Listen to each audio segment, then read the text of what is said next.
Another day, another video. Welcome to Anime Pill, your best source for manga and anime related materials. Today, we're going to be covering the parts that were left out in the hit fantasy martial arts webtoon and recently released anime, God of High School. Please be advised that this video contains spoilers, both from the anime and the manhwa. For this video, we're going to be comparing the ones shown in the anime and talk about the difference of the adaptation to its source material. そうよ。私は弱い。だから強くなるの。Alright, let's start with the video. The anime started with a really weak introduction. Sure, the fights were really solid and had a good sense of action, especially since they decided to put everyone on Battle Royale mode to quickly eliminate the fodders from the fighters. But it really felt like they're rushing to the climax without properly introducing characters. During the first episode, we get to see a slight flashback of Jin Mori's grandfather, Jin Taejin. And that's basically it. We didn't get to see a sneak peek into Jin's past and what made him join into the tournament. Jin's eagerness to fight the Blondie Commissioner wasn't even explained very well, but just a small flashback of him being knocked out. One of the major flaws of this anime is not having a clear direction in the first place. From the source material itself, Jin is portrayed to be an exceptionally strong character, with him being undefeated due to his training with his grandpa in Reversal Taekwondo. His encounter with the Blondie, which was his first loss and one of the reasons why he joined the God of High School tournament in the first place. Jin's motivation to get his grandpa back because of the offer by this Blondie, which is named Judge R, is a major part of the reason why he's joining. In the anime, it was portrayed only that he wants to fight stronger opponents explicitly, but it was hinted several times, especially after receiving a letter, which contains a map and picture of his grandpa being restrained, that he'll do anything to bring Jin Taejin back at all costs.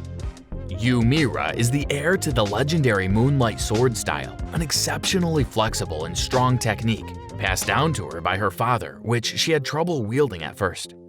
A few battles in, and she's managed to perfectly wield this technique after realizing that her power comes from herself, which later awakened her Chakriki and granted him the power of Lu Bu Fengshang.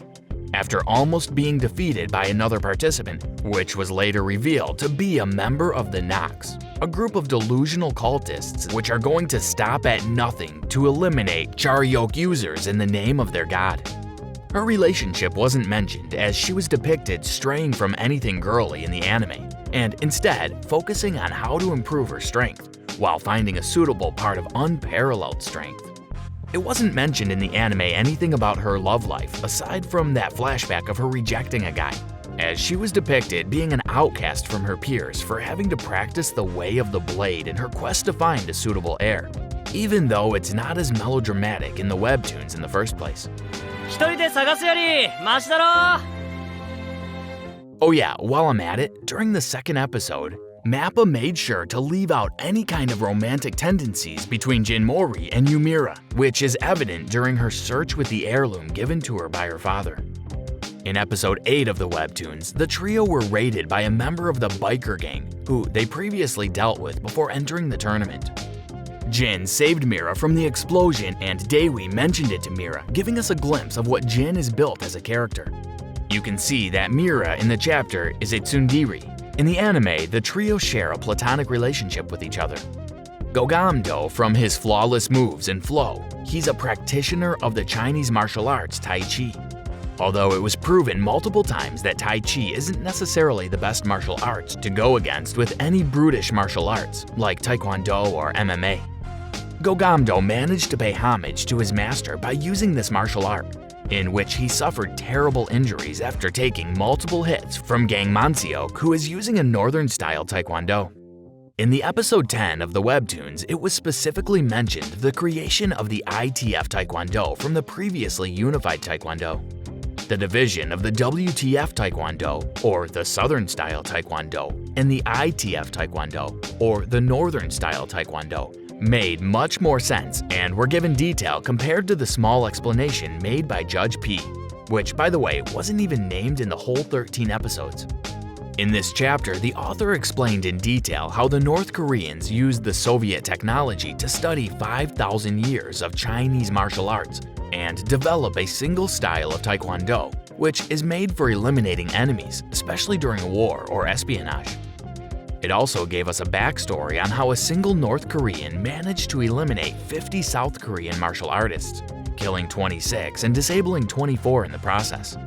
This man is important for the next part because it's the turning point of the Rei Taekwondo that Jin Mori is using. As we all know, Jin Tae-jin is the sole master of the famed Renewal Taekwondo, but he managed to pass this technique to his grandson Jin Mori. Yeah, sure, Renewal Taekwondo is cool, but we've never really gotten anything on how it all started. In the episode 13 of the Webtoon series, after being total loser to the ITF Taekwondo, the president ordered a program to combat this ITF menace.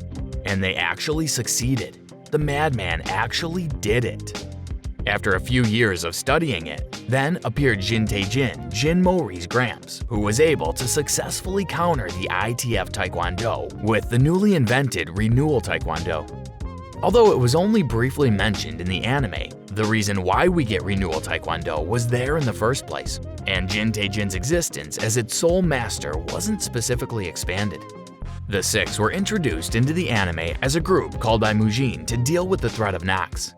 Their group is really mysterious and vague in the anime, but it seems like they're some sort of protectors that are trying to fight the Nox to defend the civilians, although they pit people to die anyway. It wasn't really expanded in the anime, just a few talks about the six and their fight with Jin Tae-jin, resulting in them taking a massive L.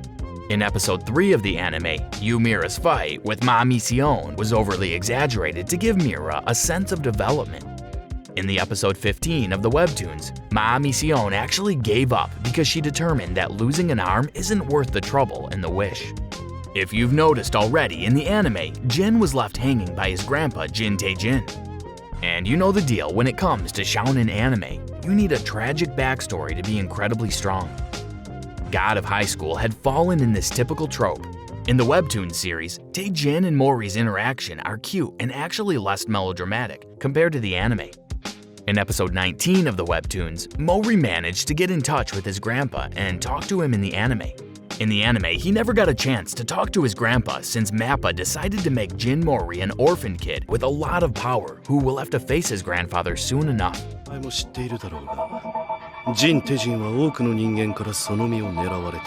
In the 8th episode of the anime series, Mori was confronted by Mujin to talk about his grandfather and the people who wanted to have a piece of him. Upon a closer look and analysis, their findings made it possible to determine that these people really got a piece of him. But it's probably not so tasty since they left it on the ground. In webtoons, we get to see a little backstory on how Na Bong-cham got his right arm taken by Jin Tae-jin and 10% of Korea's landmass being destroyed, as well as his sparring session with Mujin and how Mori and him met. It's completely different in the anime. Like, seriously, what the hell? Na Bong-cham's meeting in the anime is very short, just like his needles. He just cured Mori's sprain by a small acupuncture.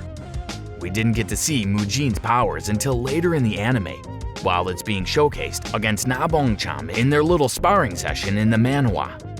His meeting with Mori is different since in the manhwa, as well as he is shown to be tied up under a facility, and how Mori ate a divine pebble, or sage fruit in the anime, which caused him to cough up blood and fell unconscious. After Mori's match with Q, he was knocked down by R. Na Bong-cham healed him using his needles. In the latter part, before they even complete in the finals, Jin Mori exhibits moves similar to Na Bong-cham against a member of the 6th and even his opponent in the Nationals, against himself, after an intensive month of training with Na Bong-cham. This was only briefly shown in the anime, but wasn't expanded heavily. Alright, this sums up only a portion of the things they missed and replaced in the first 45 chapters of the webtoon series. There's actually a lot more into it, so if you want a second part, be sure to leave a like, comment, and subscribe to our channel. Tick the notification bell and help us grow and show our love for anime by sharing this video with your friends. Thank you for watching, and we'll see you in the next video.